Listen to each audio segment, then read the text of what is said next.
I'm here with Shak Haq, the director of Tommy, now playing at the Hart House Theatres, a UC Follies production. Welcome. Hi.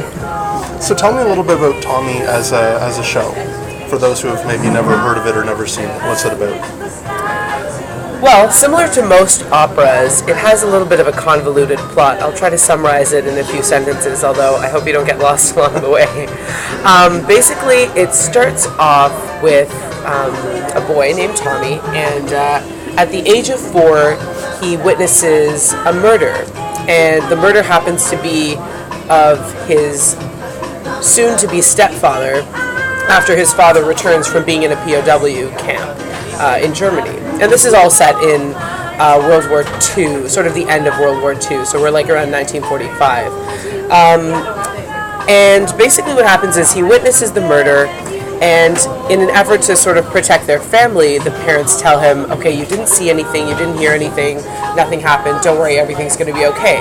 And so he goes into this state of deafness, dumbness, and blindness, because that's what the parents are telling him. And, I mean, he's at the age of 4, so a 4-year-old is very impressionable. And he literally does that. So for the next 10 or 12 years, he's in this state of absolutely no senses. And so his parents don't really understand why this is happening, so they take him to all these specialists and doctors. They can't really figure it out. Now, the key bit of information is that he actually didn't witness the murder in real life. He witnesses it through a reflection in a mirror. So he's very connected to mirrors and reflective objects. And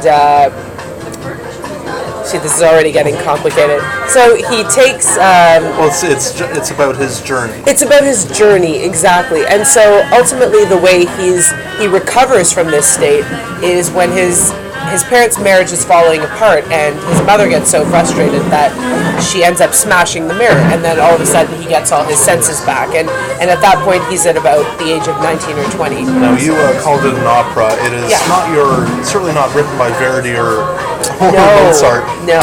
Who is this written by? It's actually written by the British band The Who. And I guess you could call it the first rock opera ever written. And I mean, nowadays we have so many rock operas coming out, like, it didn't just come out, but Jesus Christ Superstar is another big one.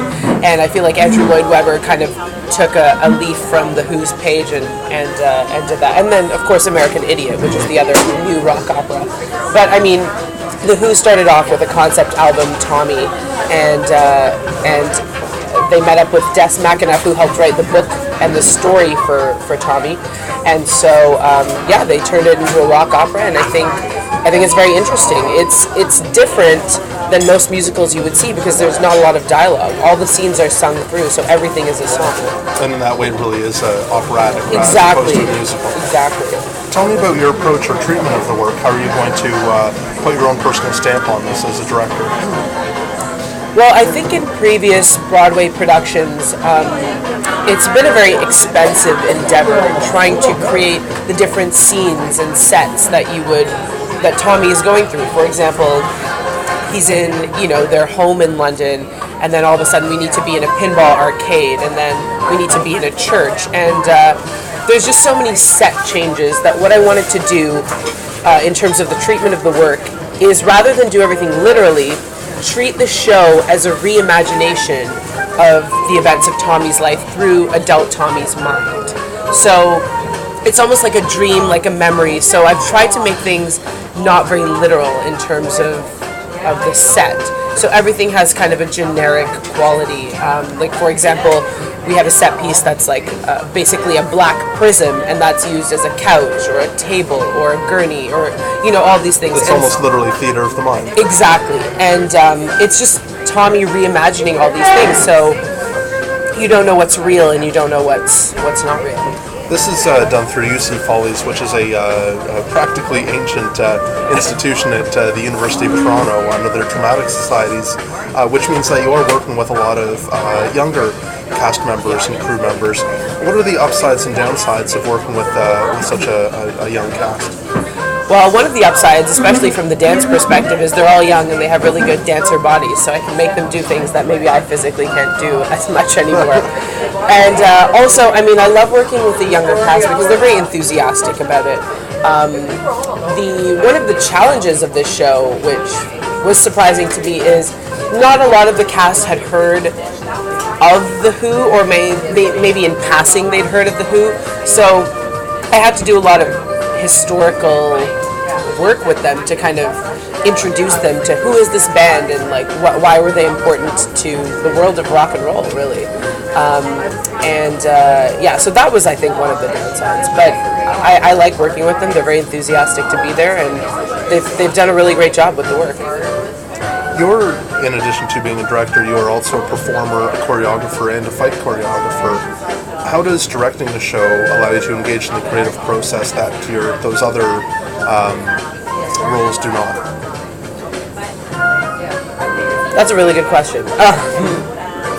I guess as a director, I love having the overall view of a show, and I guess you could call me a bit of a control freak. But when I direct a show, I really want every piece and aspect of the production to kind of fit in place with the other.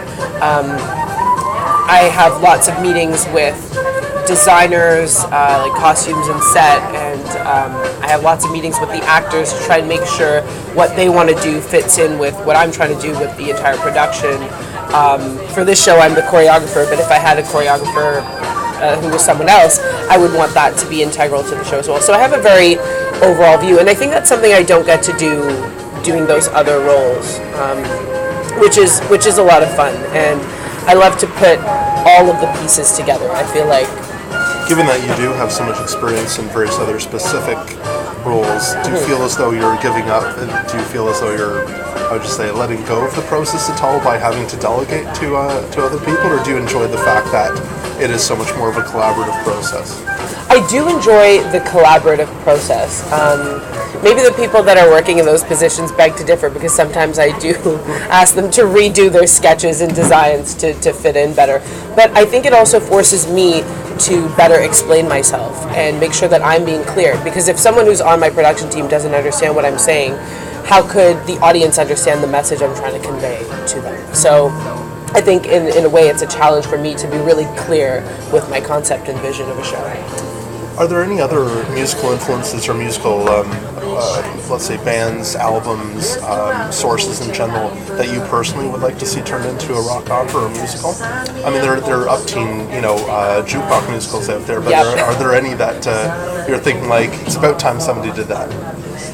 I feel like this is probably the opposite idea of what this show is about, and anyone who's a Who fan will probably hate me for saying this, but this is going to sound crazy, but I think the music of Madonna would actually make a really good, maybe not a rock opera, but I think the music would make a great story. Like, you could take different songs that she's done. She has a great career of music, and she's done that. Or even something like, even someone like Michael Jackson, like his work, I think would make a really cool musical.